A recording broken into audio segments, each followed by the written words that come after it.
Hello, I'm Ryan Reyes. I'm Dominic Angel. And I'm Ricky Macias. And together we are Un Poquito. Podcast. Un Poquito Podcast, exploring Latino culture little by little. Thank you for being here. It's been a good week. How are you guys doing today? Pretty good. Pretty good. Tubular. Okay, thank you for responding. Josh, the American, is in the house with his cool sweater over his shoulders going on. A little fancy, a little bit too American for me, but that's the brand that he has decided to create for himself. And we respect that. We're all about respect here at Un Poquito Podcast.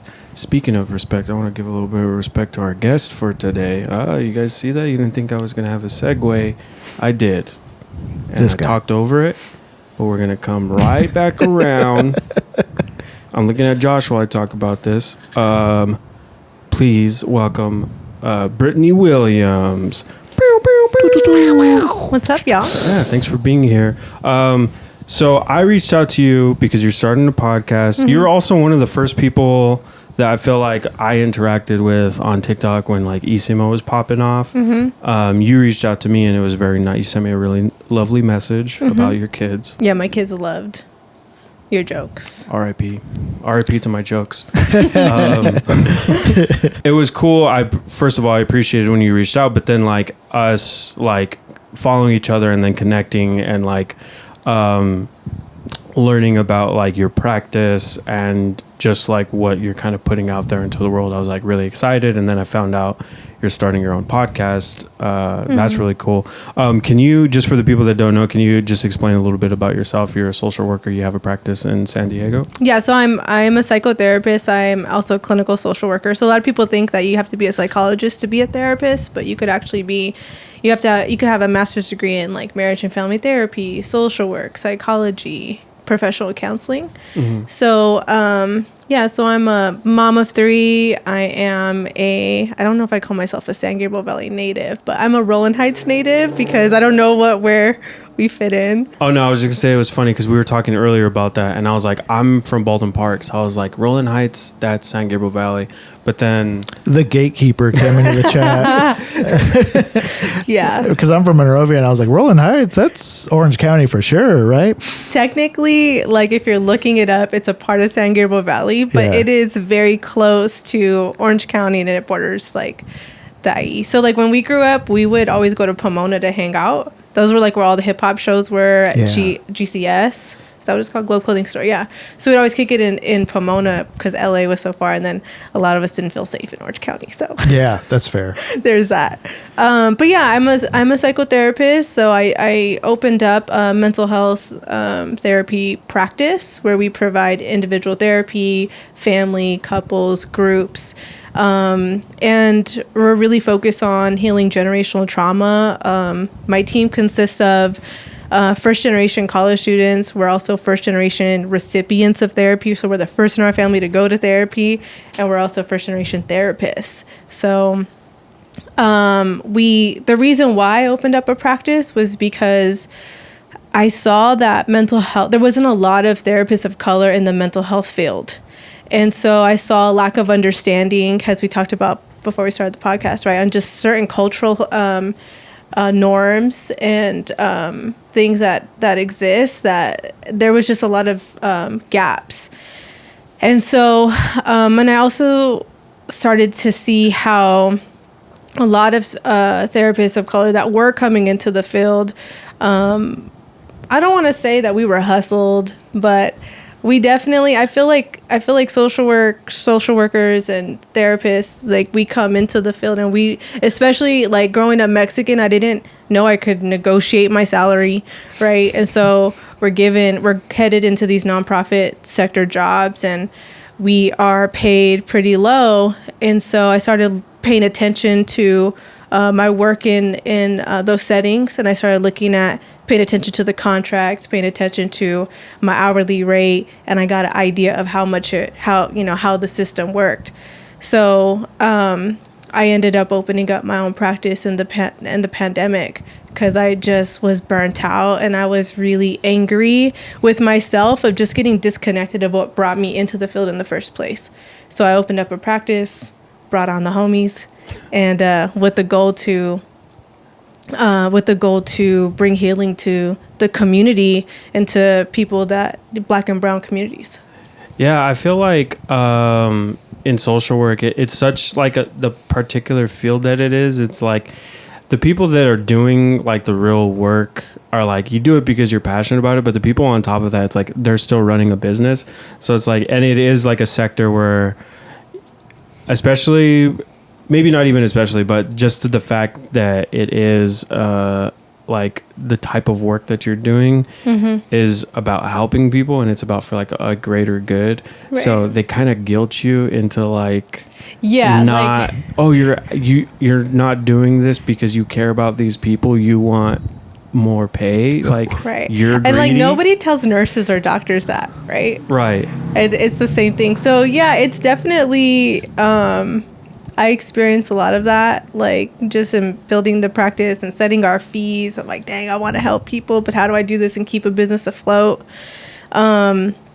And so I partnered with other nonprofits that fund free therapy. And then on top of having a private rate, on top of having my own contracts with insurance companies as well.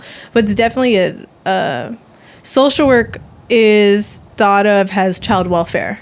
Right. And it's not. I don't think a lot of people realize that there's a lot of social work, a lot of people that work child welfare that don't have social work degrees. It's social work is like a field similar to like psychology. And so I always talk about how like the first time I saw social work, or I call it people work, was with my grandma in East LA.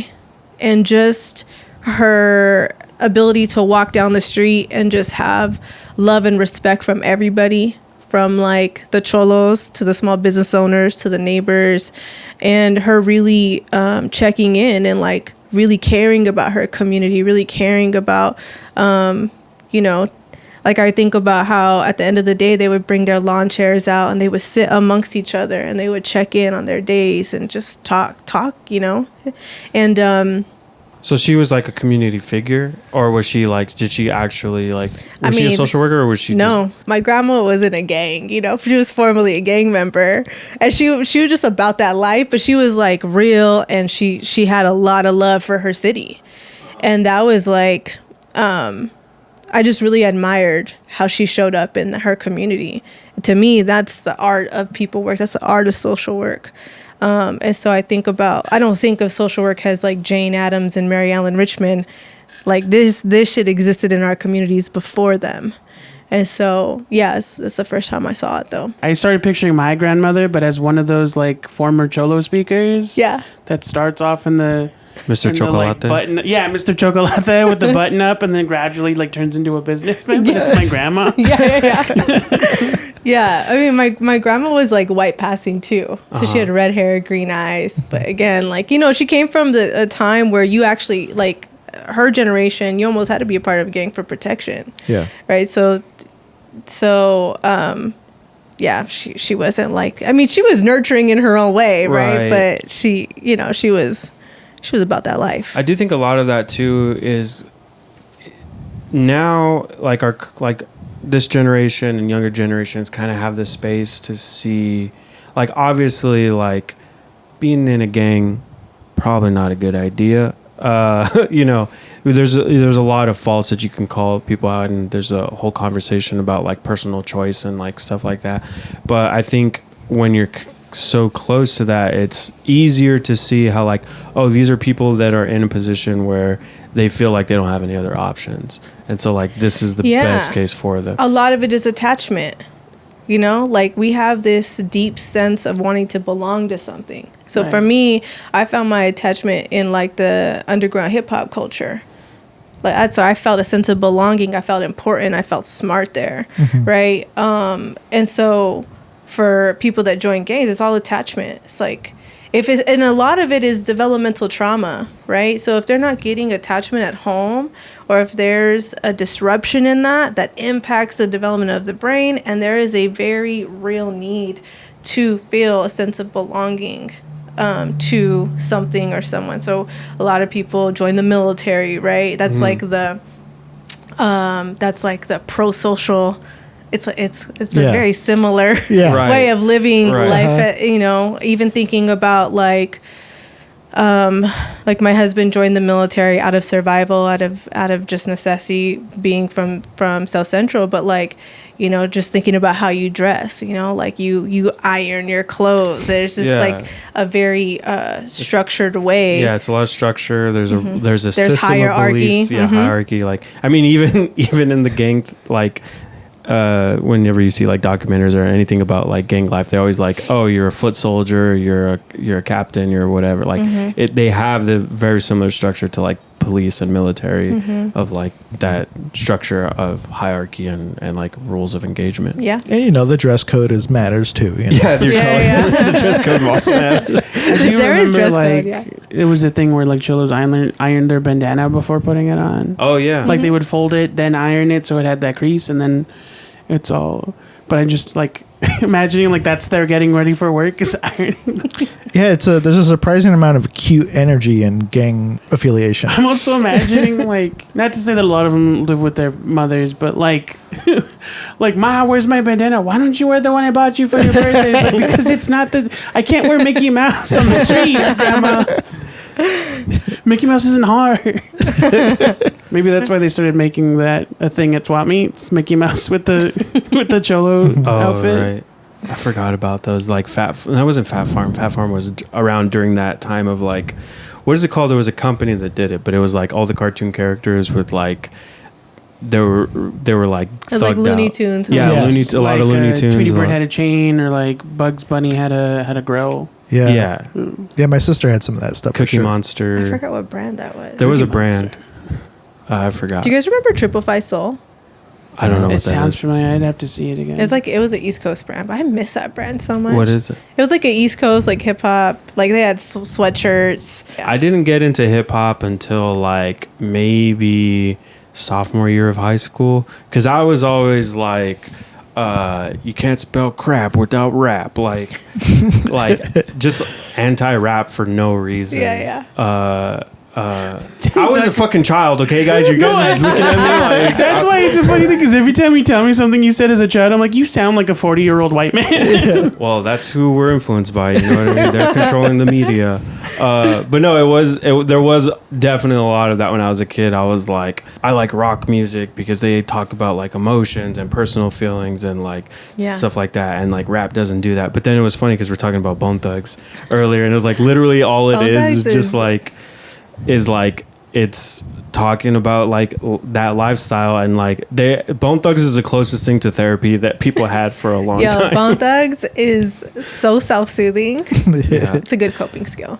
Resurrection. I love that album. Absolutely. Yeah. But you even brought up Immoral Technique. Yeah. And how there's counter argument to what you were saying when you were a kid is Immoral Technique talked about a lot of things. Oh, he's talking Right. about more like political, Well, and, that like, too, yeah. class issues and stuff like He's that. super smart. I mean, I think like growing up on hip hop, right? You have industry hip hop, you have cultural hip hop, and industry. I mean, and even then, people have arguments as to which is which. So I feel you on like I'm only in this box because Right. in high school it was like mainstream versus underground hip hop. Right. I'm underground, and so but you know.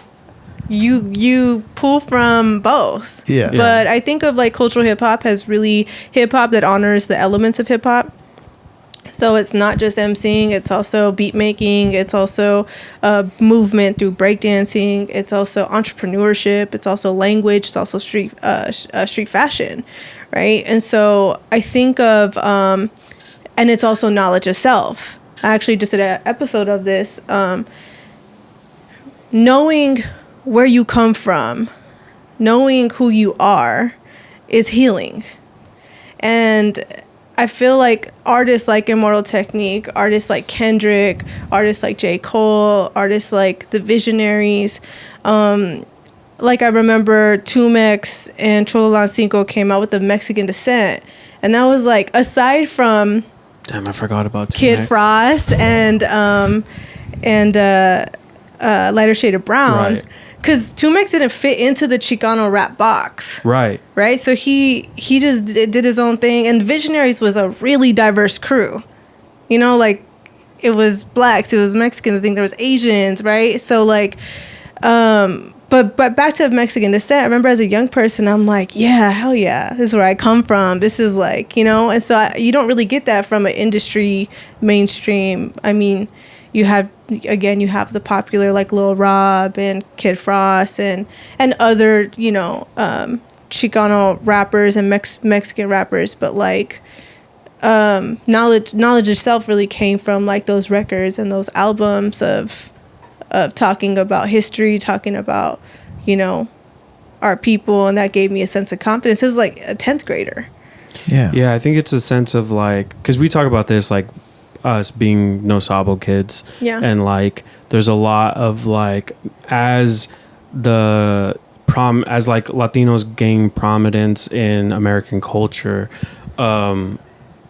you start to like bring in more people. And I feel for a long time, one of the reasons why we started podcasting in the first place was because we saw a lot of like representation of like pochos, but even pocho was like a term that I couldn't connect with, because I was like, you're describing somebody born here but they speak Spanish still. Mm-hmm. So like we haven't even entered the conversation yet. Like we're not pochos yet. That's why when No Sabo came out, I was like, oh shit, like I can identify with that. Like I know they mean it as an insult, like it's derogatory, but I'm like, okay, now I know. It. But I really don't know. I really don't. Yeah. But it really is like, if somebody, I'm not like, oh, I'm proud, No Sabo. I mean, I'm not like proud that I don't know Spanish. Like, I'll try to learn, guys, I swear. But like, it's just the fact of like, when somebody says No Sabo, I'm like, okay, I know that experience. Mm-hmm. Like I connect with that experience. And I think like touching on like 2Mex and like Kid Frost, very different generations of hip-hop, yeah. But it's like that connection where it's like, especially that Kid Frost was very much like LA Chicano, like California, like very specific to his style. And then having somebody like 2Mex come out who's talking about like, now we have the space to actually not just talk about pride, but talk about like the oppression part of it, and like all of this, the baggage that like our culture has had to carry. Also like the fact that he didn't fit into the box, that was like comforting to me, right? Like because I feel like, and that's what I loved about LA or just underground hip hop culture, is like it didn't matter what you dress like, what you look like. What mattered is the craft. If you could spit, if you could freestyle, if you could create art or breakdance, like that's what mattered. So to see creativity come in so many different forms was powerful to me as a young person. It made me feel, sent the message of like, you don't have to fit into the box of, you know, this is what a Chicano looks like, or it presents itself like. So that's one thing that I thought was always funny about the aesthetic of like what became recognized as Chicano, because even just like what you said about it didn't matter what you were wearing, is like what became recognized as the look stemmed from just what was good but affordable clothing. Exactly. Like it's basic flannel shirts, it's sticky shorts, and basic tees, and it's like, yeah, it's funny that something so generic became so specific. Right. Yeah, like bandanas in New York when hip hop was developing, is because they're mechanics. Right. And so yeah, it is. I don't know, but like nowadays Dickies are mad expensive, and dude, like Pro Club, everything. It's because of Kanye, dude.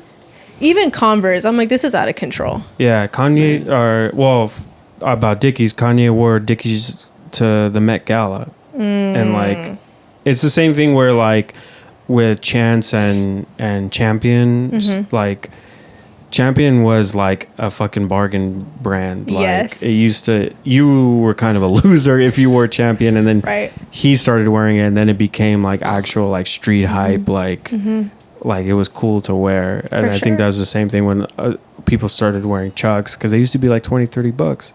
Yeah. And now they're just as expensive as I used to save up my lunch money to buy Chucks every week. Yeah, like the every basic, week? Yeah, that's I wanted every color. I mean, I eventually ran out because there's not a lot of colors, but even just like the basic standard one is $60 like minimum, and that's like, and it's not a good size shoe under 12. Yeah. Definitely not. You ever stand don't in have one no spot? fences in Chucks. Yeah. Is there a world in which Brittani becomes a freestyle rapper? I used to freestyle, but I'm like absolutely trash now. I mean, I create music. I have Pro Tools in my home office. Oh, dang. And I have to do that to process my own stuff. You know, like I run 20 sessions a week. I process trauma. The work that I do in therapy, I view it as spiritual work. Mm-hmm. But a part of what actually drew me to mental health was hip hop. So I was in these recording studio sessions, and when I say studio sessions, it was like the homie's closet, right? The garage or whatnot. But I was in these sessions, and I remember leaving, and we all just felt better. And I'm like, someone's got to research what's happening in the brain and the body as we're recording music. And one of the things that's key in freestyling is so therapeutic. First of all, I could break that down. Completely, from breath control to co-regulation to free association. Free association is just like going off the top, like whatever comes up, say it. We do that in therapy. That's freestyling. It's very healing. But I looked at, like, I was really paying attention to what happened after these recording studio sessions, just creating. And I'm like, I need to go to grad school to research this. Yeah, I have to go. So I went into graduate school at UH Manoa in Hawaii, and I discovered Dr. Edgar Tyson, who is a black social worker out of New York. He started researching hip hop therapy in the 90s. Mm-hmm. And then I linked up with his mentee, JC Hall, who's like my homie. And JC Hall, I went last year. He has a recording studio session in a continuation school in Mott Haven, New York. Kids come and they process therapy in the booth, or they make a beat, or they create, and it's so healing because it's culturally relevant. Like this is what we've already done to heal, right? Right. We listen to music. Like, even thinking about our culture, when we think about grieving, or we think about when somebody passes, and after a funeral, you go to someone's house after, you eat food, you put on some mariachi music, you drink. And then you cry. Yeah. Right? It's so much embedded into our culture. No, that just made me think of, like, I also remember, I don't have any particular expertise or specific reference to go off of. This is just generic, like, childhood memory. Mm-hmm. But I remember, like, learning about indigenous and, like, African cultures, and, like, and it reminds me that specifically like African cultures where, like, drums come from. Yep. And there's always this association, not just with, like, making beat, but, like, the act of making the instruments, that had a sort of, not ritualistic, but, like, it had meaning to it. Yeah. You know, you'd make drums together, from like skinning the animal to, like, actually tying it and then testing it and having ceremonies. Percussion was always, like, a huge part of, like, indigenous and African American, like, just processing. Yeah, and that's because they were in tune with nature. Yeah. Right? And everything in nature is ruled by rhythm. Right. And so when you look at the brain, the oldest part of your brain is the brainstem. That's where you live and breathe. What regulates the brainstem, the bottom part of the brain, is patterned, repetitive, rhythmic movement. So if you're dysregulated or you're triggered and you go for a walk, you're moving bilaterally because you're walking, right? Listening to Bone Thugs. Yeah.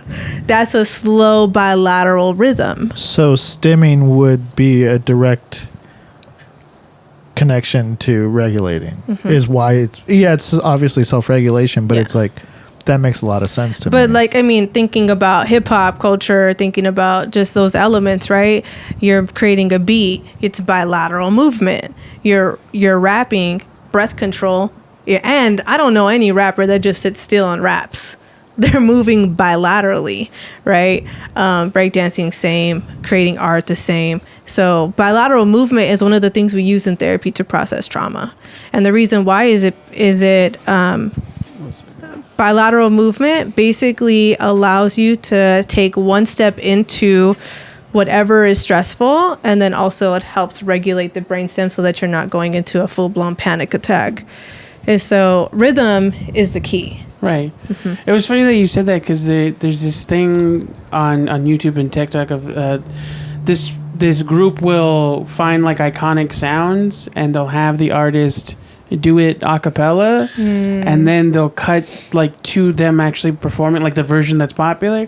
And there's a lot of clips of like rappers, especially young rappers, who when they say it they're just like talking like this, but then they cut to them actually performing it live, and they're like feeling it. They're like in tune with the crowd. They're listening to the music. It's like more real for them when it's actually performing. And it's like the ironic thing of like when they're asked to just do it off of memory, it's realer when they're performing than it is when they're just like existing. And it was just like a funny. There's also something to be said about like being in a community space like that, being in front of people performing. Like there's energy that you're sharing with like you and the crowd. It's not just you in the booth. That's why like it's a little bit different for comedy, because you're performing in front of other comedians, but everybody's energy is focused on like everybody's mind is focused on their own jokes. That's why you don't do well at an open mic. But when you show up to a show and everybody's there for this one thing, there is this kind of thing, and that opens up when you're able to get into a flow state. There's stuff that's crazy of like performing. I don't know if you get this like when you were freestyling or like but like I'm sure you guys can relate. It's like sometimes like you're in the middle of a hot set and you're just thinking about, you're performing jokes and you're going through your set and it's going well, but your mind is like disassociating, like you're roaming the room, kind of like like even you could even hit a moment where like something would have felt risky, but you know that risk is going to work because you're in tune. I'm not always in that moment and that energy, but like there's points where like when you're zen, like, oh, I'm going to do this thing and it's going to hit. And I've never said it out loud before. And it's interesting. I feel like comedy, I used to teach college courses too, right? I feel like teaching comedy, being a therapist, sitting with someone in a room it's like my friend Mike called it like it's a living organism, right? So you really when you're in the pocket, you can feel it, right? And it's just an energy that you can't explain. And I think that when you're sitting in front of somebody and you're engaging in your craft, it's powerful. I mean, there was a study, I could be wrong because I didn't read it. I heard that there was a study, but about how they found connections through like people's brain patterns. While if you're in a group of people tripping on mushrooms, like you enter like you're on the same frequency essentially. Like that's a big movement right now in the therapy world, is plant-based medicine. They're actually there's a lot of people that are integrating that into therapy work. Where do you stand on plant medicine? I'm interested in it. I'm actually going to be participating in like a therapist type of workshop to experience it. In my practice, like I don't introduce anything to the people that I haven't done first and my team hasn't done first. So looking at the research, it looks pretty solid, but I don't know. I'll let you know. One of the reasons why I started like doing mushrooms again was because of my therapist at the time, because I was going to her. It was funny because it takes like a couple sessions to like really get into what you need to get into. I do. Because the first like 3 or 4 sessions was just like surface level. This is what I'm going through right now. And then every time it was like a little bit deeper. And then finally it came out. Like I had this like mental breakdown, and then I started talking about like my death anxiety and like these fears that I was having. And then in the middle of it, my therapist was like, "Have you thought about doing DMT?" Hey everybody, we want to take a second to thank our sponsor, Legacy Teas and Spices, which is a company run by our mom, Angel Amesco, who's here with us today. Yeah, I just wanted to mention we have several medicinal teas in stock. A lot of people have been asking, and so I just wanted to mention we have an immune system to help boost your immune system. We have a stress-free tea. We have a good night tea that helps with sleep. We have turmeric ginger that helps with inflammation. We have a detox that's a cleansing tea. We have a digestive aid. We also have a weight management tea. We're all trying to get healthy right now, and with a proper diet and some exercise, these teas can really help you out. We have different sizes, and today we're holding up, this is like a starter size. It's a $12.95, but with your code you get the discount. And this can give you about 12 servings, give or take, depending on how much you use. But this is all artisan, hand blended by myself. And yeah, we have many flavors. Check out our website. Using UP23 at checkout so that we know you came from watching Un Poquito podcast. It gets them 23% off their entire purchase online at legacyteasandspices.com. All right, thanks you guys. Thanks for having me. Thanks you guys. Because, well, the whole thing was like I have death anxiety, and her thing was like, you know, when you do ayahuasca, you do DMT, it's like the belief is that's like, it feels like you're dying. So it's like, oh, if you can experience that and then come back, maybe like the intensity will decrease. It'll help you like get over, like conquer that fear. But then I was like, I don't know. And then she brought up mushrooms, and I was like, I've always had bad experiences. But then she like walked me through like not the right way to do shrooms, but she walked me through like a therapeutic way of like how to get yourself in the right headspace. There's this thing with tripping. It's setting, and integration. So your mindset, the setting that you're in, and then when you're done, integrating whatever you learned into your daily life.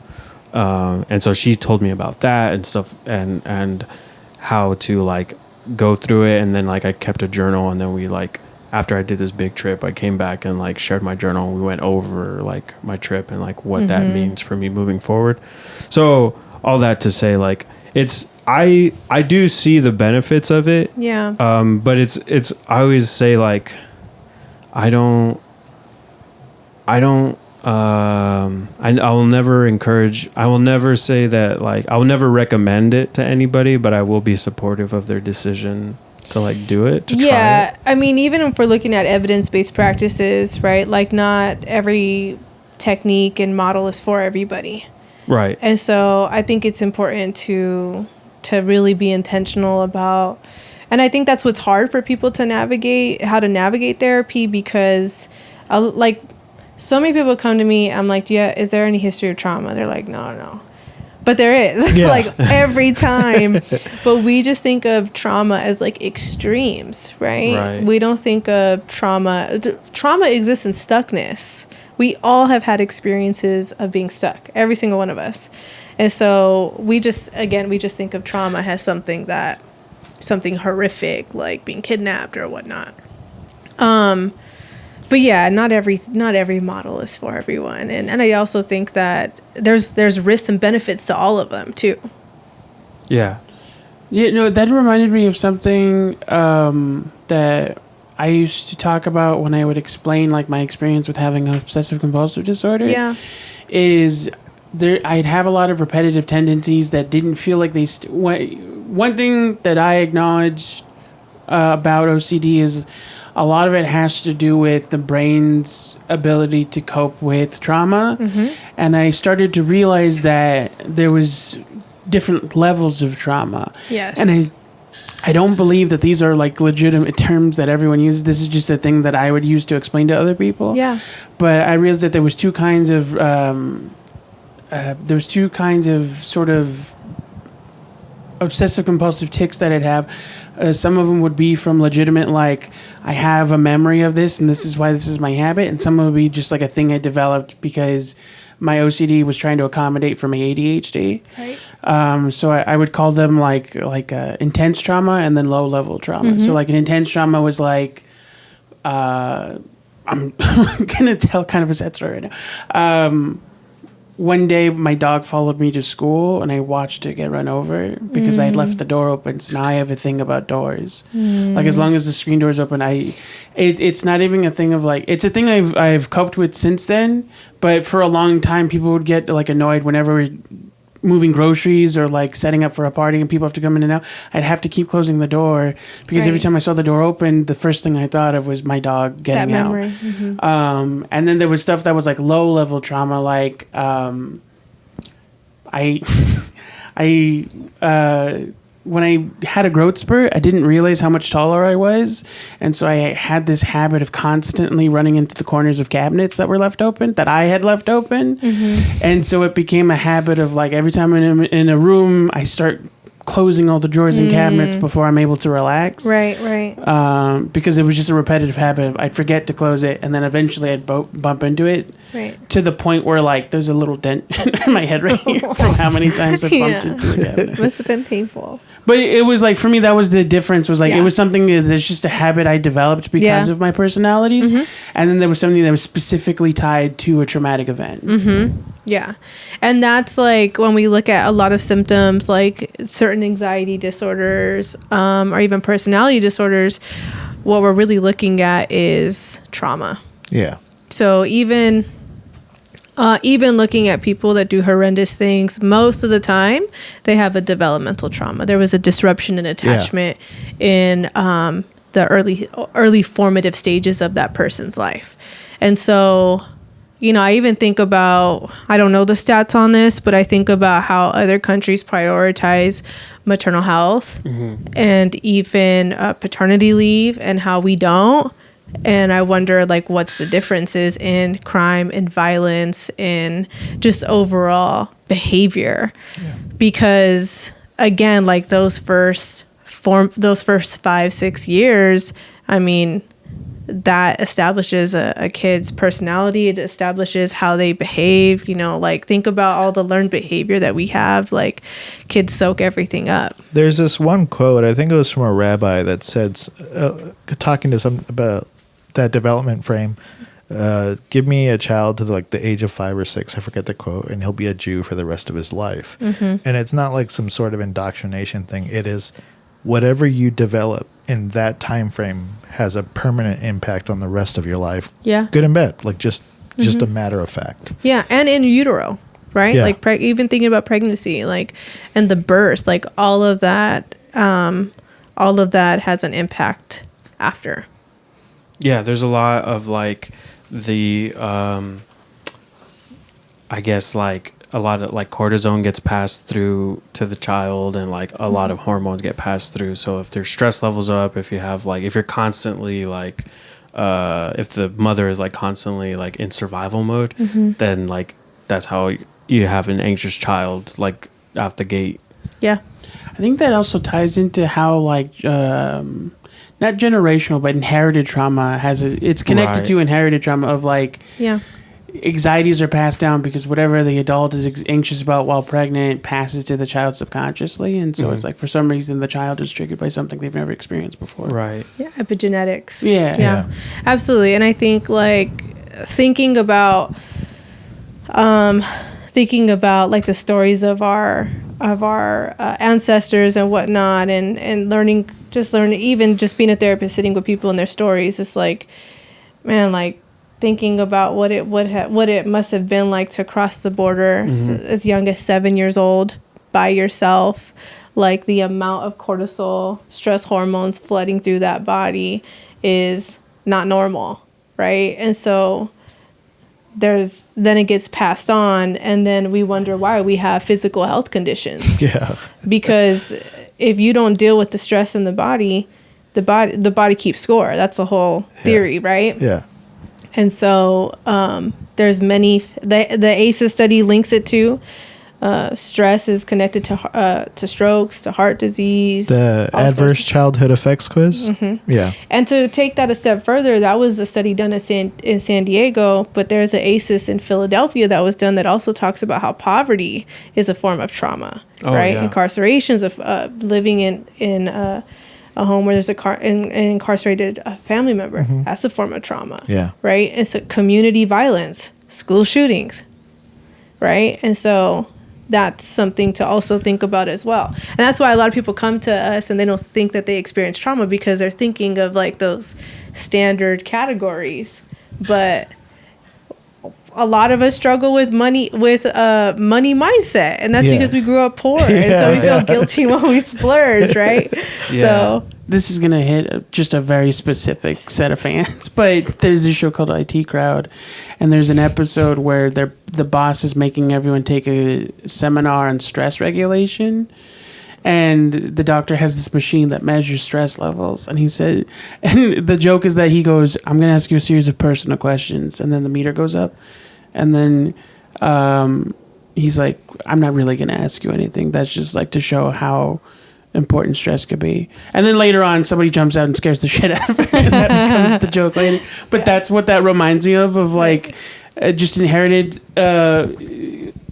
That's how like negative coping mechanisms develop is like, one thing that I've noticed is hard to explain to older generations who it's this common thing of like, because they struggled more, they think that the generation that struggles less is inherently just like being sensitive to things. And it's like tying everything we just talked about together, that inherent reaction to triggers is like something that they can't control, but it's based on, you know, not only their personal development, but like the development of the people that raised them and the development of the people that raised them.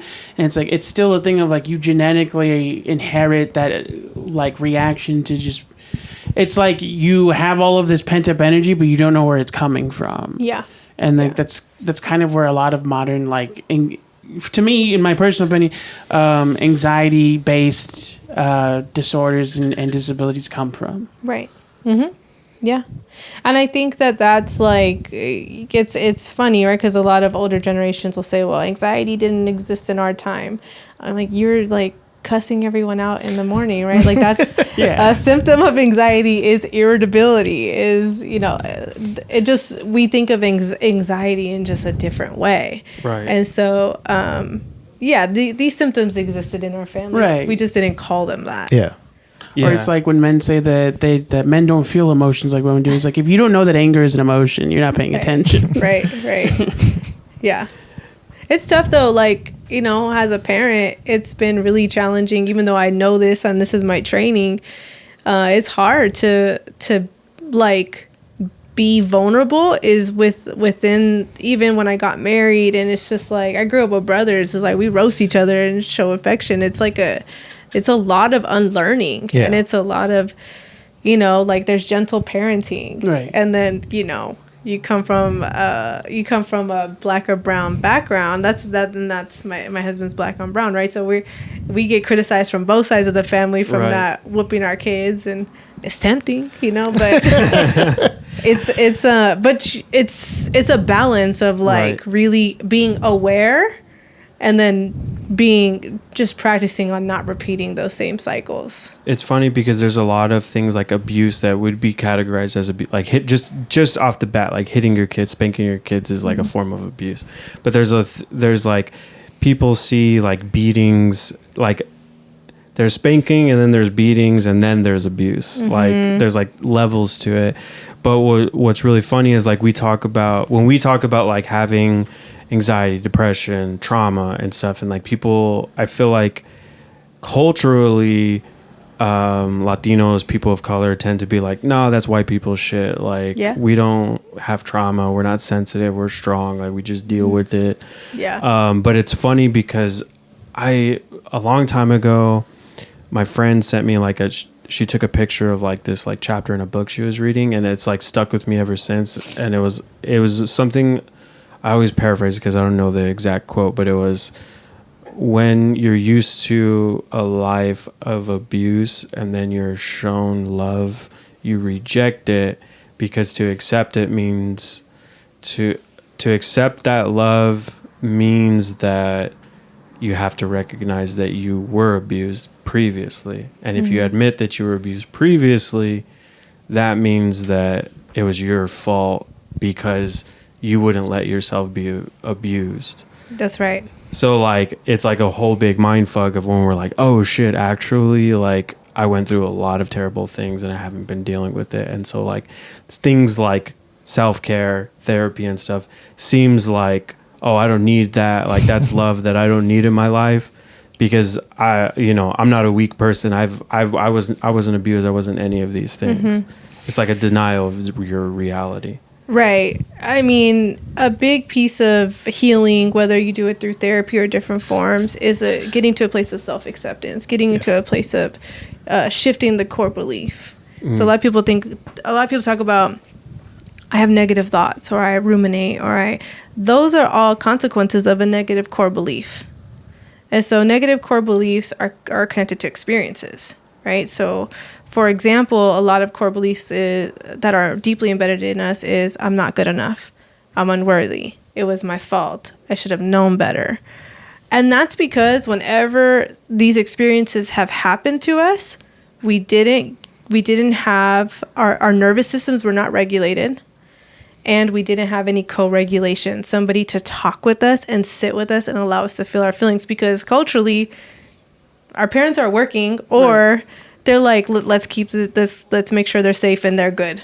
Go play video games, right?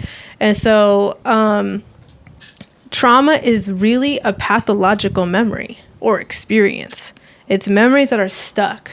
And if they're stuck, they start to link to other experiences that feel familiar, right? And then you got a whole trauma network in the brain. It's just interesting because this kind of ties back into like plant medicine or just psychedelics in general. Right. That like, because I'm not on a paper for it, but I was kind of told I have PTSD from a therapist, and I've done EMDR therapy, which is like pretty critical for me. I'm not gonna say it works for everybody, but it works so well. Like I almost felt embarrassed after. Like you're like, damn, I was thinking that way. That was easy. Like yeah. No, so that's one of the modalities that we use, and I feel the same way. EMDR really changed my life too. Yeah. Which one is EMDR? Is that the one where you follow? It's eye movement desensitization. So think about eye movement is bilateral movement. And I also use these pads when I wanted to. When you were talking about that, because these vibrating pads that vibrate, they alternate in vibration and intensity. So it's also kind of like it was called eye movement because the founder, Francine Shapiro, the story is she found out she got a cancer diagnosis, and she was walking. She wanted to walk, and she realized her eyes were moving back and forth, and she felt better after. So she started researching it. And then what they found is it's not just eye movement, it's any bilateral movement. It could be sound, it could be tapping bilaterally, it could be swaying bilaterally, any type of bilateral movement. So bilateral movement is just moving right, left, right, left. Bilateral stimulation is moving right, left, and thinking about the trauma. And this happens in REM sleep. Right? So that's basically what it is modeling. So that's why when you go to sleep, you could have a really bad dream and you wake up and you're like, I remember this, and this, but it was a bad dream, but you don't remember everything. Because it's processed into the long-term memory. Yeah, because I did EMDR, and then I think sometime after that, or I forget the timeline now, I did like a microdose of acid, and I had never done anything that crazy. To me, that was crazy. Like I'd barely touched weed at the time. I was like mid-20s, and it was just a microdose, but it kind of changed the course of my life. Like it allowed me to like redirect everything and like acknowledge, like, I guess integration is part of it. Integrate, and then also like change the course of lots of my relationships. Yeah. So it's really interesting because it's like, I don't like, I'm not trained in plant-based medicine. I might be after this seminar I'm going to go to, but people have shared similar experiences, but also like to be fair, like people have come to my therapy office after experiencing a really bad trip. Yeah. And now we got to process that. Yeah. Right. So I think a lot of it is just knowing the risks and benefits, like reading up on the research, and then consulting with, Absolutely. Yeah. So I've heard both sides though. And so it is a really big movement in the therapy field right now. And I mean, this isn't new. This went as far as back as Vietnam. I mean, really as far as back as it was Maria Santo, who is like the mother of mushrooms in Mexico. So John Lennon went to her, and so plant-based medicine is very much a part of. Yeah, it's a big part of culture. Like Mexican indigenous or like Latin Mesoamerican like indigenous culture, for sure. A lot of cultures have their plant. That reminds me that like a lot of like psychedelic drugs, even though they're used recreationally now, they're kind of introduction into the zeitgeist of I think specifically American culture, but in general, was that they were originally attempts to make like new forms of medicine or new forms of like opening consciousness, new forms of psychology and therapy. Like LSD was originally, I mean, there's also some conspiracies that it was trying to get people to have telekinesis. Well, they just didn't know what it was. Is the Exactly. thing. Yeah. So like there was the Yale study of, was it Yale, with Richard Alpert and Terence McKenna, and I forgot who the other guy was, but they were studying LSD. Are you like the only, like you said you're first generation college student? So when you started going into this field, like how has your family like received that? Okay, so here's the breakdown of it. So after high school, I had my first child, right? So I'm young. I was 19 years old, single mom. So they were just really happy that I made a comeback and that, you know what I mean?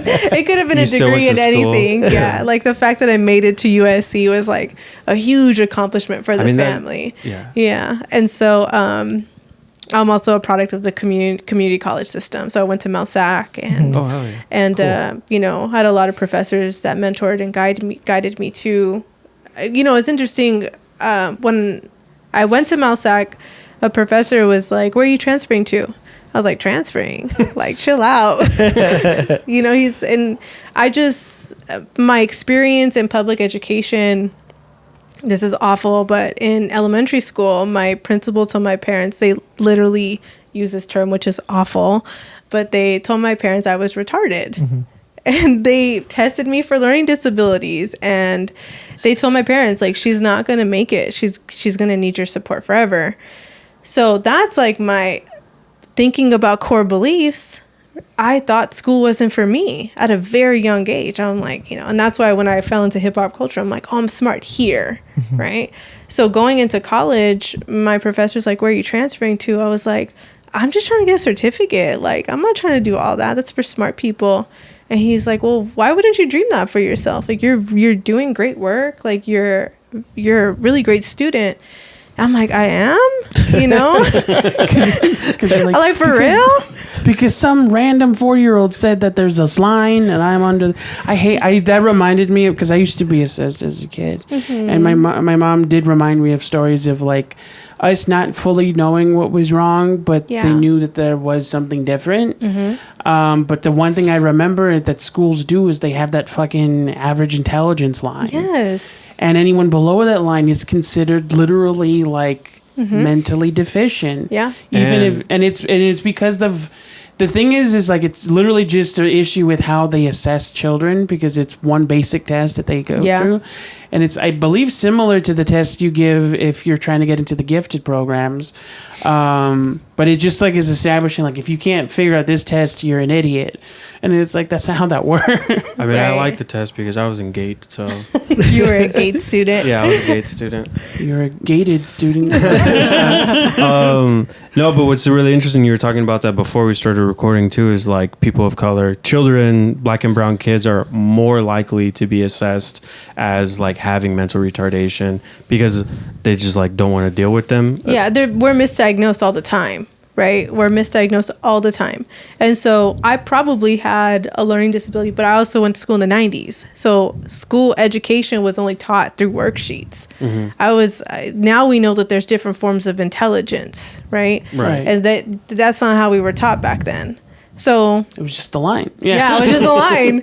And so so that happened. And then I become a single mom. And then that professor mentored me. And I had to get like 14 consecutive A's and honors at Mount Sac for USC to consider me. Wow. And sheesh. I did that. I think I got 1B, and that was in art history. It's the hardest class ever. Art history? Art history was so hard. Art history is kind of dumb. It's because it's like art history addresses everything. Like whatever time you're studying, it's like you got to look at the economics, everything. It was literally like the most educational version of art classes that you could take, because it was literally had nothing to do with technique or painting. You just learned it's academia. History. It's literal academia. Yeah. Charo Obscuro. But also I feel like that's the kind of professor that was like, I don't like nobody in my class gets an A, like one of those teachers who's like proud of how hard they right. You're all gonna fail. But back to your point, when I made it to USC, it was like, you know, my family, you know, you're in LA, everyone's a USC or a UCLA fan. And so they were like super proud and just happy that I made it. So when I went into mental health, they were just like, oh yeah. Like what, you know. But now going to family parties, it's like everyone thinks I'm analyzing them. I'm just like, just saying how you're doing. Yeah, like I'm not going to be talking to her because she's analyzing. Yeah. Just in general, when you become more self-aware, it's like, it's a funny thing of like, you can't not see it, but they don't know what you're talking about. Yeah. So they think you're just being an asshole. Yeah. No, Dad, you had drama. It's okay to cry. Fuck you. Have you had those opportunities though to like, did you ever, because I feel like when I started going to therapy, and my older brother was kind of the same, although my older brother Anthony, he's better about like not pushing stuff on people, whereas me, I'm like, I get excited about it. I'm like, everybody has to learn about this now. Yeah. And I'm like, you got trauma, you got trauma. We all need chairs. You got a lot of trauma. Yeah. Did you bring that stuff back? Were you able to like have those conversations with like your parents or other family members? Yeah, my mom went to therapy for the first time like a year ago. Oh, hell yeah. And it was transformative to her life. And I, you know, before she went to therapy, I kept telling her like, you need to set boundaries. Like, you need to take care of yourself. Like, go for a walk, go to the movies by yourself. Like, but because like especially Mexican moms, their identity is so centered around being of service. Yeah. Right? Being of service to helping their family and their kids and cooking and cleaning. Like that's how they show love. And I'm the same way now, right? I'm like, yesterday I went and I had the whole day to myself and I practiced self-care and I just went to coffee shops and I had lunch by myself. It felt so weird and I felt guilty after, but I'm like, I know I need this. So her going to therapy was really transformative and she's like, I understand now. I just needed to process and hear it from another person and really help someone, have someone help me guide me through what it is like to set boundaries, what it is like to honor myself and to love myself and to take care of myself. And so yeah, there's been conversations. There's definitely family members that don't believe in therapy still, but that think that I do white people work, right? Yeah, but it's been, you know, there's one part of me that's like when I'm at a family function, I'm just trying to kick it. But then when they're like asking me questions about the brain and about trauma and about anxiety, I'm like, yeah, let's go. Like, you know, because I believe that this is information that everybody should have. Like we should know how to regulate our bodies. We should know when we're triggered, where do we feel triggered? Do we feel it in the chest? Do we feel it in the stomach? Do we feel it in the back? Right? That's where your body's storing. And ways, I think it's important for us to know, like, what are the ways that we can release, you know? And so I get excited, but I'm also not analyzing everyone. Right?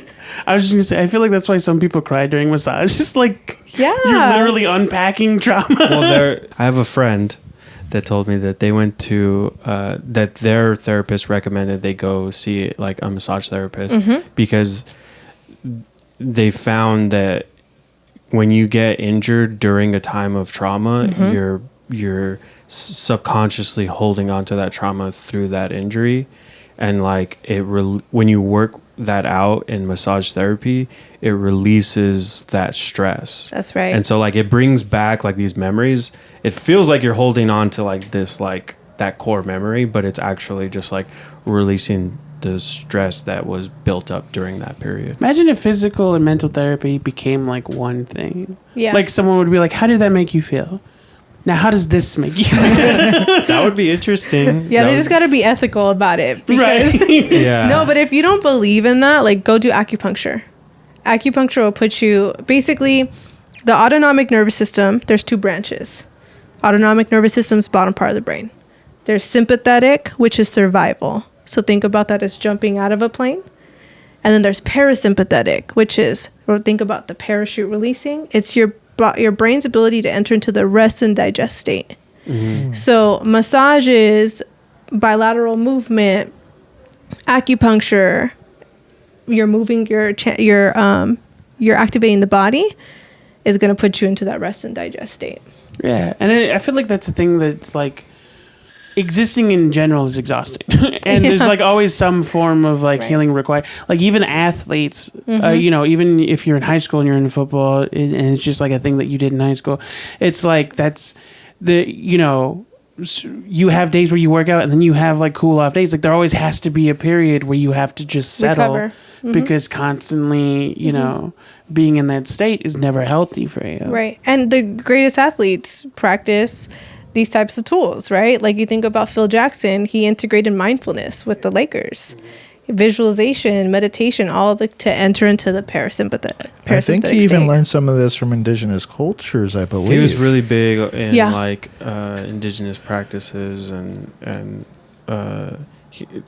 allegedly, I think he put it in his book that was one of the reasons why he was pro like psychedelics. Like he used to do acid to like learn how to. He was like, I think it was like the story goes that he like took acid and sat on a beach for 30 days, and at the end of it he was like, I understand basketball now. I think he also had like it's like that moment in the Matrix where he's like, I know kung fu. And all he did was just fucking nap for an hour. Yeah, I mean, I think that there's so many different things that can put us into that place, right? Like my middle child struggles with a lot of like poor impulse control, just so I have her in jiu-jitsu and therapy, right? But you know, I think that there are certain people that need to release it physically, right? So sometimes it's like you know, rock climbing, it's surfing, it's like those high adrenaline sports, right? And it's the person's way of releasing, and then sometimes it is the sitting in quietness and mindful. I just think that everyone has their own way. It's interesting because a lot of these things that we're talking about, like I don't want to romanticize like primitive lifestyles or like even call it, I shouldn't have called it that, but like when we think about like indigenous culture, like, or not indigenous cultures, but like how humans used to live in tribal settings, right? Pre-capitalism, like empires and stuff, like pre-civilization, if you want to call it that, is like a lot of these things that we do as therapies is like humans were doing in some form of just like your lifestyle. So we were self-regulating. That's right. Because we were more in tune with nature. We also think about earthing, walking on land barefoot. Think about like going to the beach. My kids leave and it's nap time. Like they are calm because they are not only are they barefoot connected to sand, but they're hearing the waves. That's bilateral sound, right? So you're right. They're very, you know, that's why I say this work existed before it was professionalized. Yeah. That was one thing that I was thinking about when you were talking earlier about certain rising like ideologies, like being a gangster becomes popular, and how that can be sometimes wrongfully associated with like developing like, I don't think it would necessarily be called folk culture, but like things that stemmed from like a sort of pop culture and then just became ingrained in the actual culture of people, like hip hop and rap. Because I feel like that is, like Donna said, that's something that's always existed. Like a lot of things today. Yeah. There was a version of it that stems from like folk culture, like earlier what I was saying about people building drums and then forming drum circles and that being part of ceremonies. It wasn't just that these things always existed, but it also like does explain why a sort of pseudo sort of filament replaces what could have been there as like a natural or not normal, but more comfortable, more healthy coping mechanism. The thing that replaces it is something that still technically fills that void, even if it's on some level negative or toxic. Like this is something I was talking about with my little brother the other day, of like why there's such a large number of minority groups who associate with like 70s and 80s like gangster films. and why we'd be rewatching these movies. And when you rewatch them from like a more analytical standpoint, you understand that the main character is not supposed to be the hero. It's supposed to be presented as a bad thing, but for some reason people associated and like ran with it. And I was explaining to him, was like the thing that a lot of people don't acknowledge is like, for anyone who's just watching this as like a passive, what's the word when something's done for leisure? Like recreational. Recreational. Yeah. Recreation, just watching this, and they have no reason to personally connect to that character. They see the intent of the movie. They just see it as a movie. But when this is based on a true story, and you're someone who lives in identical circumstances, and you're seeing someone who found a way to fight against the struggles that are being imposed on you, and like, even though it's seen as a bad thing, it is also seen as a form of success. That becomes a thing of like, it becomes an alternative. Because something I remember one of us saying was like, or I think he said it was like, it's funny how like so much intricacy and network goes into like being a criminal. Like Dominic said, like even in gangs you have captains and lieutenants and sergeants, and it's like if they just applied this to actually being parts of society, this is hard work. It's just being put in areas that aren't healthy. And it's like, well, that's the point. It's like, for the most part, people are doing those things, and there's a large number of us that are not succeeding because of things that have nothing to do with our efforts. It's all things being done to us, or things that we can't control because of a long-standing system of like, not tradition, but like handed down trauma, like we said earlier. And so they're seeing someone who went a different way, and they're getting the things that they want out of life. And so that becomes inspiration. It becomes like a new form of like folk hero, folk culture, because like, even though they were doing bad things, they also knew where they were coming from, and they were doing things to help their community. Like a lot of gangs were protective during times of strife, and a lot of groups formed that weren't just gangs, but they were like maybe seen as gangs. They were seen as like alternative authorities, but they were specifically developed to be that to fill that unaffiliated void. Like the Black Panthers wasn't a gang, but they were a group that wasn't specifically like official government, but they were providing that sort of, they were just providing the things that community didn't have. They were providing protection and security. They were providing literally like bare necessities, like school lunch programs. And there's a long-standing history of like, I believe that where things start to turn is when that stops becoming the ideology, and people start developing this mentality that this is what it has to be, but they forget about the part where it's like,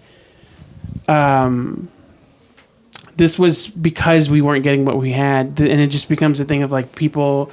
It's a thing that I feel like was eventually turned against us, where it's like people above us found a way to manipulate that so that we'd be constantly fighting each other, instead of doing what we were originally doing, was finding community and being able to like use that to improve on the things that we're struggling with.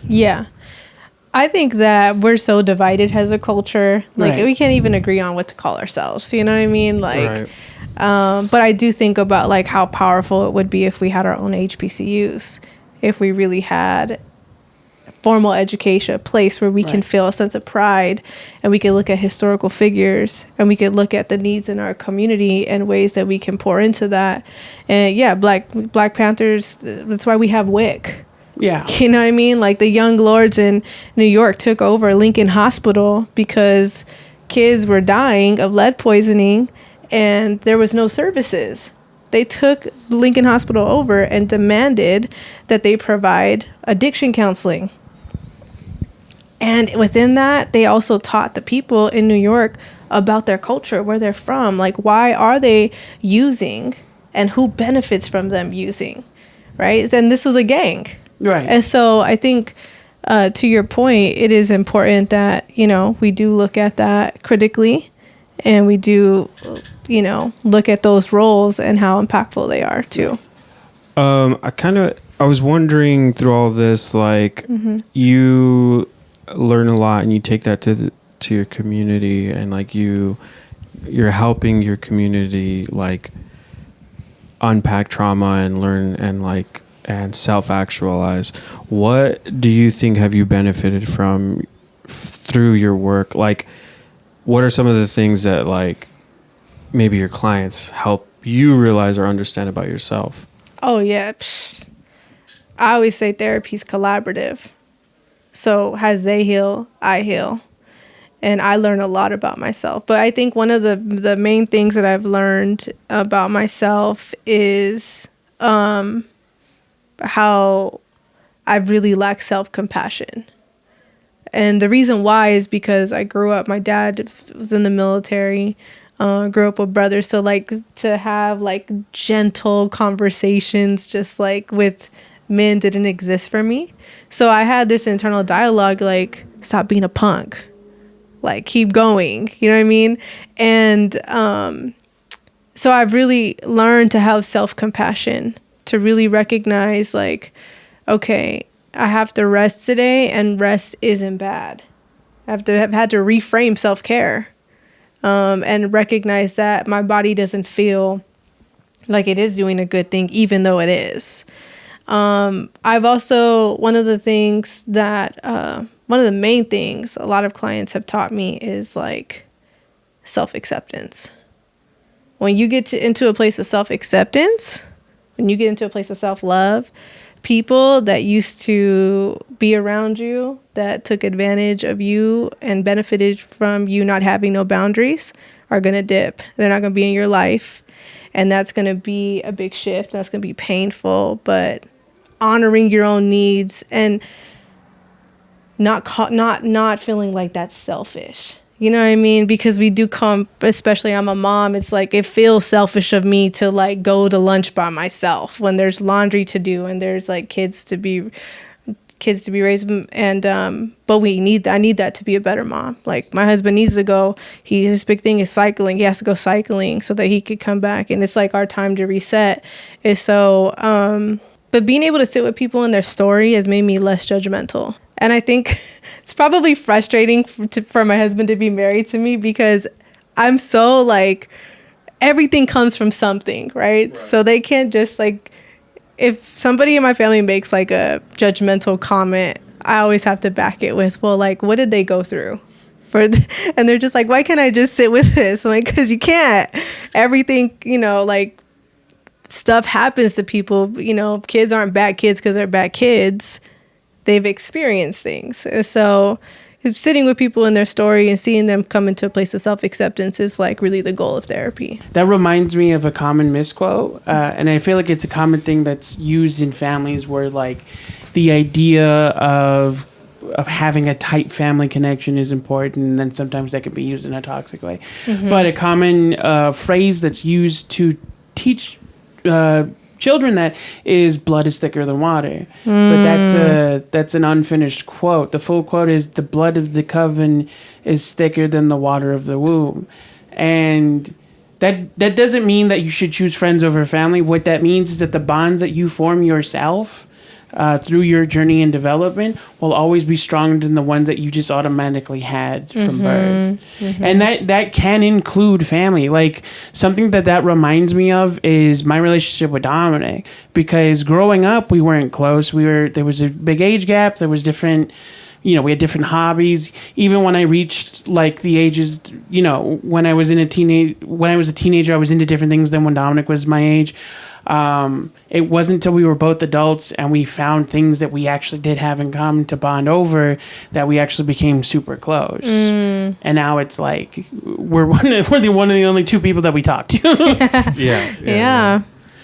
Yeah. No, I agree. This stuff is really interesting. I think for a lot of people, I'm sure you've experienced, or like your clients have experienced this. It's very common for like brown and black people of color in general to like, when we start going to therapy, there's one of the biggest questions that we get, like one of the ongoing conversations like in our Discord and like in comment sections is always has to do with family. Family is so big, particularly with like Latinos, and like that's one of the things people ask most often is, how do I talk to my family about this? So like, I don't know, like, do you, if somebody like asked you, like, what are some techniques that maybe you've developed for particularly younger people that are going through therapy for the first time and like having to take that back to their family, or even people that maybe they can't go to therapy because of financial reasons or time or whatever, like, but they still are trying to figure out how to set boundaries, then they don't know how, like, do you have any experience with like talking to family?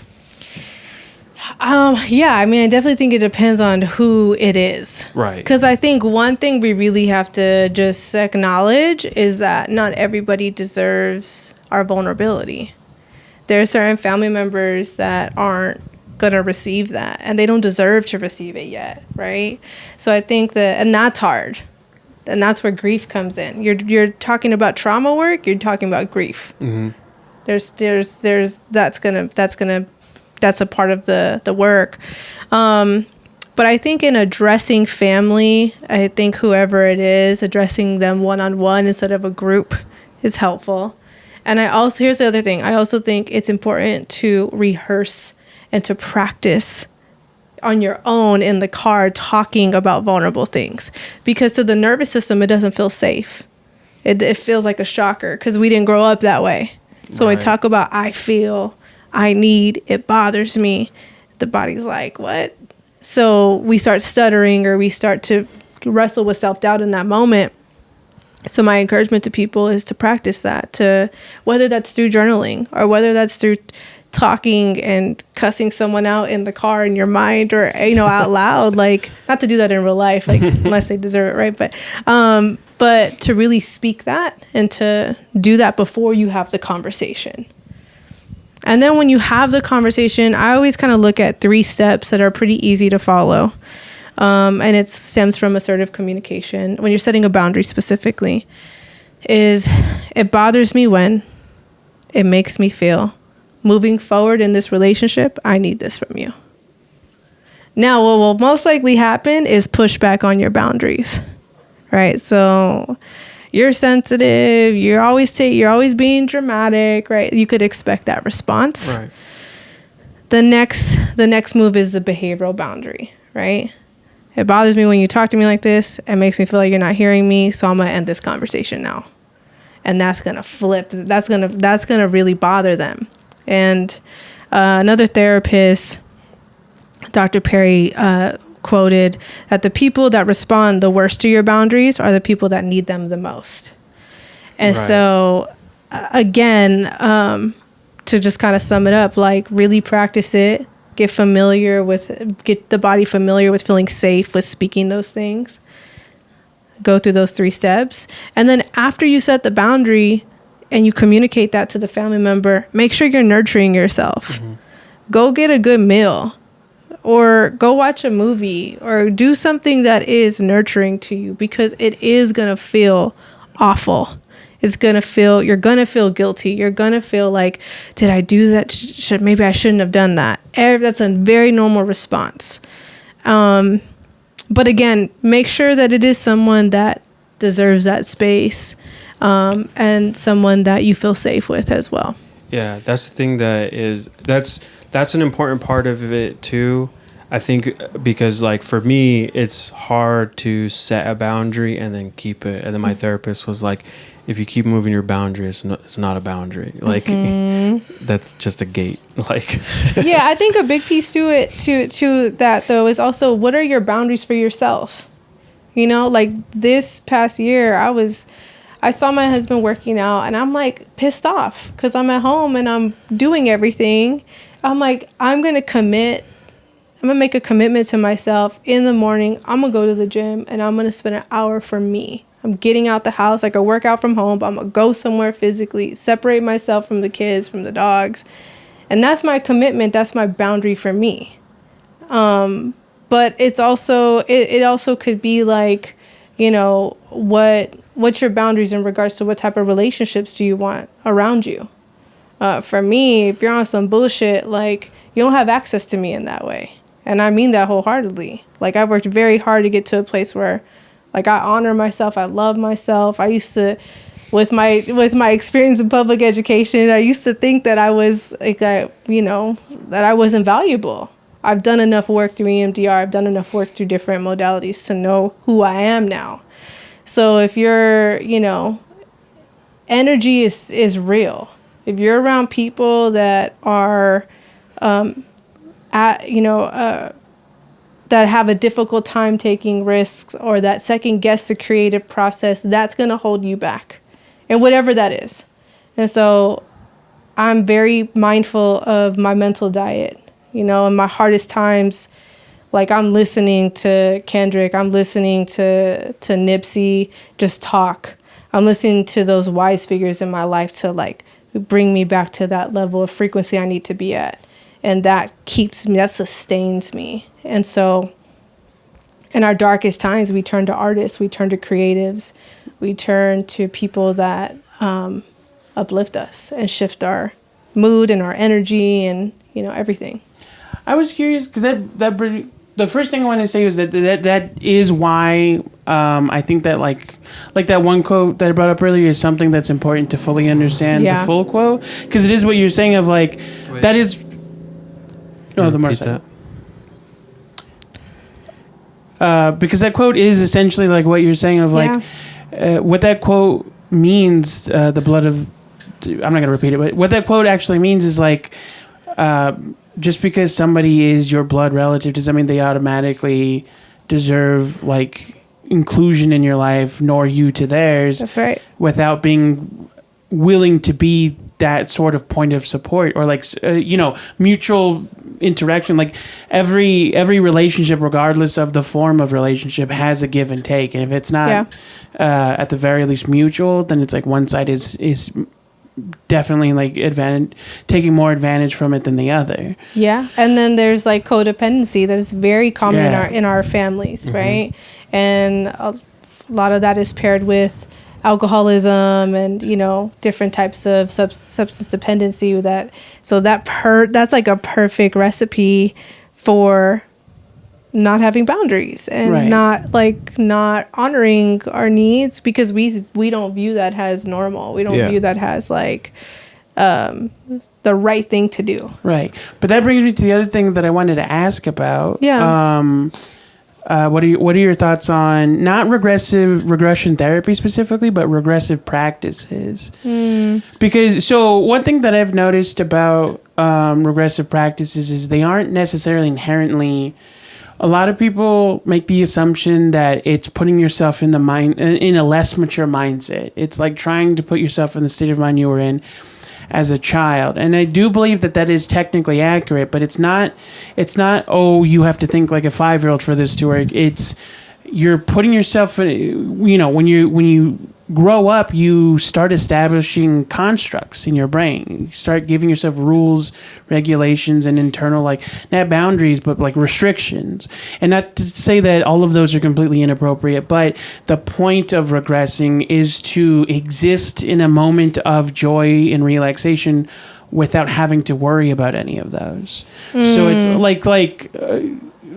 because I wanted to use an example. Obviously I'm a heavier set person, but for a variety of reasons, but one of them is that my coping mechanism used to be a thing of like I would snack when I was stressed, or I would eat something sweet to like not give euphoria, but there's a chemical reaction to eating like chocolate, right? And my brain would associate that with like not being sad anymore. And so that's a coping mechanism that became toxic and is one that I'm trying to unlearn. But like I've replaced it in some ways to a certain extent with just like I like cartoons. I'm a huge like animation nerd, but I also sometimes like separate from the things I like about the culture of animation. I also just enjoy when I'm stressed out or when, like you said, like finding something to do after establishing a boundary to like replace that emotional that's right depletion is like I watch Ed and Eddie. something dumb, something simple Yeah. to like just be happy about without having to think of anything. Yeah, I think that that's connecting to your inner child, right? So again, when we think about setting boundaries, we're feeling guilty or we're feeling afraid, and that's a certain part of you. That is not like, so when we talk, this is called parts work in therapy. So when we think about parts, right, there is, for example, the executive business Brittany. There's the therapist Brittany. There's the mom Brittany. There's the Thea Brittany. There is creative Brittany. So there's different parts. There's inner child Brittany. There's inner critic, right? And so the part, if whatever symptom it is it anxiety? Is it depression? Is it self-doubt? The question to ask yourself is, how old is that feeling? And that takes you back to the younger self. So the next thing to really explore in therapy and in your own work, right, is like, okay, what did that younger version of myself need back then that I didn't get? Right. What do I need to tell my younger self? So because of my experience with public education, that negative core belief and the thing that I processed in EMDR was this narrative and message I was telling myself, like, I'll never be good enough. I'm never going to be good enough no matter what I do. And so, should I wait?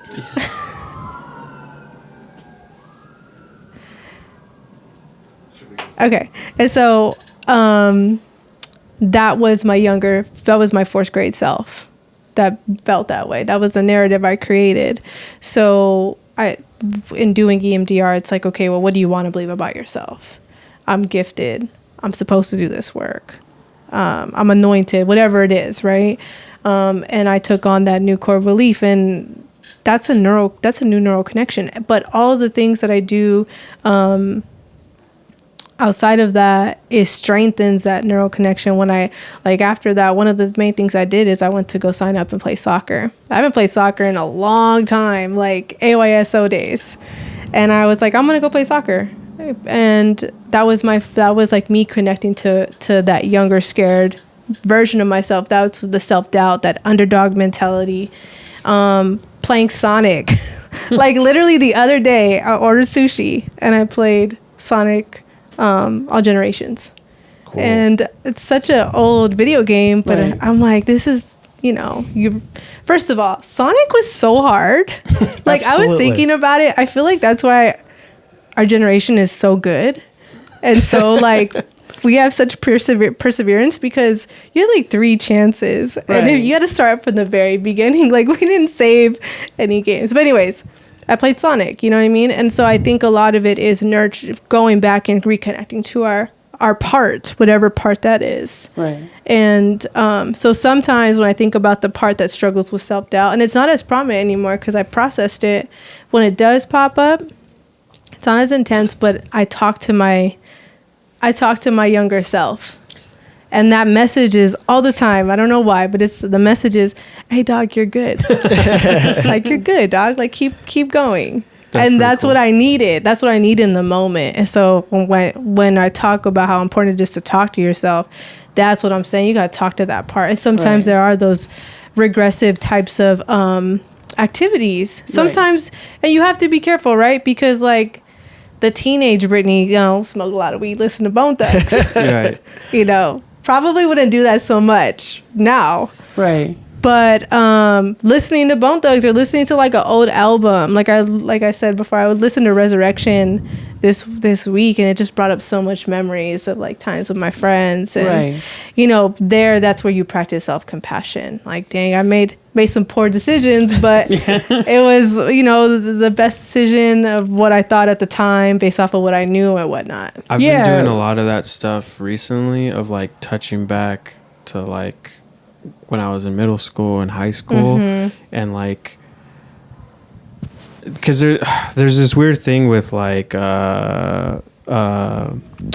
forgiveness, and how like there's this whole, I don't know, it's always come where you feel the compulsion to like reach out to people from your past and like, hey, I just want to apologize for this. And then there's a whole other conversation that's been happening where it's like, well, who's that really for? Is that for them because they need it, or is that for you because you're guilty and like you have to make peace with that?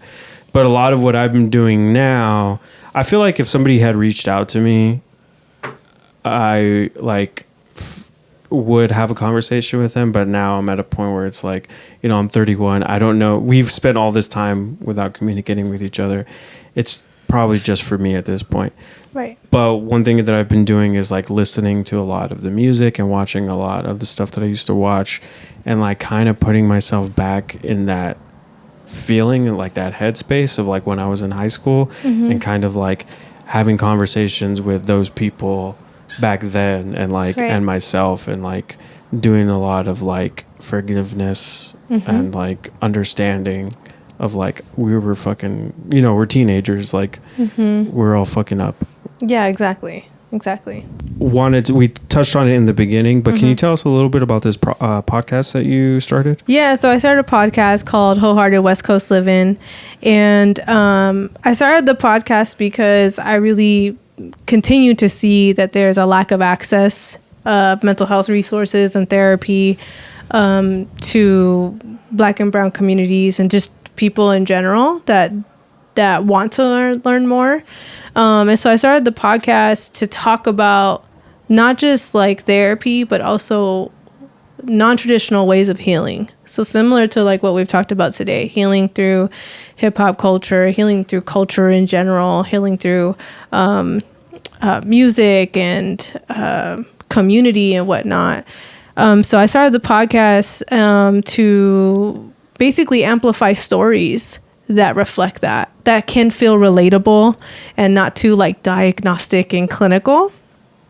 And the reason why is because when I was kind of going through working in a nonprofit sector and kind of going through like burnout and moral injury, one of the things that was really helpful for me is hearing the stories of people that were going through the same thing I was going through, and recognizing what is burnout and what does it mean to be in tune and aligned as a therapist of color in this work.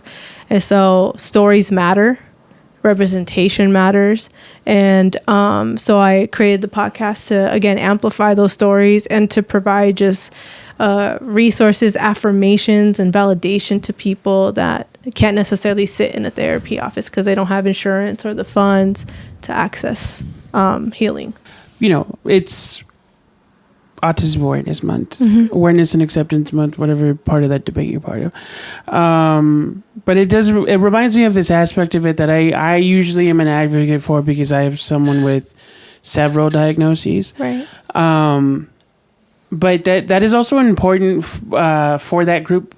Like, it's something specifically important for that group, but it's something that if it's a thing we can all do, it benefits all of us. Right. But it reminds me of like there's this huge thing with neurodivergent people in general, but for me specifically, what I've noticed is people who don't know that they've been diagnosed ADHD or formerly ADD. Now it's all one subcategory of ADHD, which is it's this mentality of like these are the rules that you were taught, and you can't understand why no one else knows the rules. Right.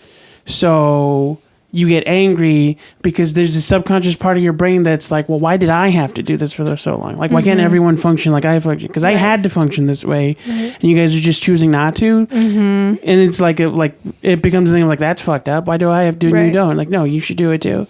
And it's a thing of like getting to the point of acknowledging like, no, you probably shouldn't have been forced to do that either. It was just people didn't understand how you thought or processed. Yeah. And well, I wanted to ask, like, is that something that you kind of come into contact with from that community as a therapist? Like the neurodivergent community? Yeah. Like something, I'm curious about your thoughts about it in general, but something specific is like, what do you usually do when someone wants to know if they're like comes to you and is like asking like, I might be autistic, I might be ADHD. Yeah. Well, we go through a thorough assessment, right? One of the things that we look at, this is really backed by the social work model in the field, is we look at a biopsychosocial spiritual model. So what are the biological, how have these symptoms impacted the biological makeup, right? is there anything biologically happening in the body, right? So, for example, if I worked with a child with type 1 diabetes, type 2 diabetes, that's going to impact behavior, and that's going to impact diagnosis, right? Because they can look similar. So you look at the biological aspects, you look at psychological. How is somebody coping with it? What's their environment? And this is the most important one, right? Is like you have the nature versus nurture. It's both. Environmental factors are so imperative in understanding human behavior and symptoms. And then you look at the spiritual aspects too. And so we look at the assessment, we look at what are the symptoms, all of that. And then we look at, again, diagnostic criteria, how this is interrupting or how is this impacting their life. Right. I definitely understand though, like that there is, like it does make sense. Like, why do I have to adapt? Especially think about public education. Like, aside from diagnosis, I even think about like kids learn through play, and yet we're asking them to sit in a chair for a certain period of time in kindergarten, and it's the first time many of these kids are in school ever. And so I think about like, is our public education system, even therapy, is our mental health field equipped to really meet people where they're at and not pathologize them because they're not in these boxes. Right. Because you can't put people in a box based off of their environmental experience, based off of how their brain works. Even thinking going back to trauma, right? Like trauma exists on a spectrum and it's going to impact people differently. And so understanding, again, the experiences, understanding how it's impacted their life is important. Right. Yeah. Yeah, that's something that I've been curious. Did I answer your question? Yeah. I was more curious, like, what your thoughts were on it specifically. So, yes. Okay. Yeah, because that is something that I think about a lot, because my personal experience was a lot more... I definitely had some resistance and struggle with not only getting diagnosed, but getting benefits for after diagnosis. Yeah. But even with that, I do believe that my ability to be diagnosed on paper, like officially, is something that's not easily achieved for a lot of, especially like a lot of adults with diagnoses. Mm-hmm. Because I remember that I saw a therapist. It was mentioned. I can't remember if it was by me or by my mother, but it was mentioned that we were curious about, essentially like one of us said, like, I think I might be autistic.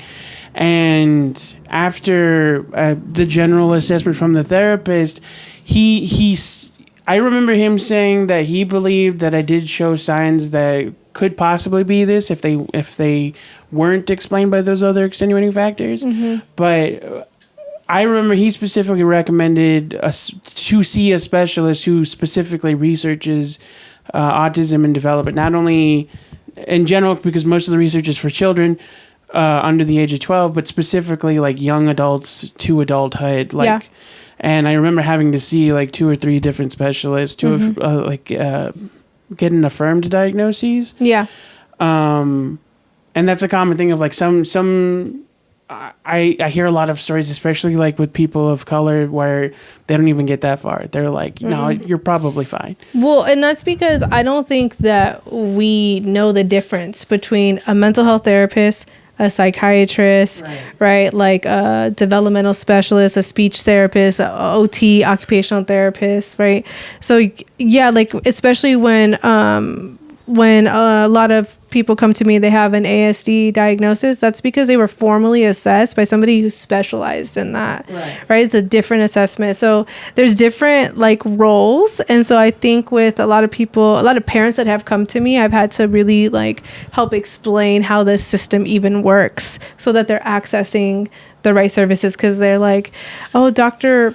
Williams. I'm like, I'm not a doctor, but you know what I mean? It's even just that thing of like you were stating at the very beginning, like the difference between therapist, psychiatrist, and psychoanalyst. Yeah. Like all of these things. Like you can be a therapist without being a psychologist, but you can also be a psychologist and a therapist. Yeah, like Dr. Phil is not a clinical psychologist, right? So you could have that title, but if you... No, he's. But not. He is allowed, because of other extenuating things. Well, because you could go into research or you could go into clinical work. Right. Yeah. And so, clinical work is you're working with people, you're working with communities, and so But yeah, I think that it's a system that's very foreign to us in general. Right.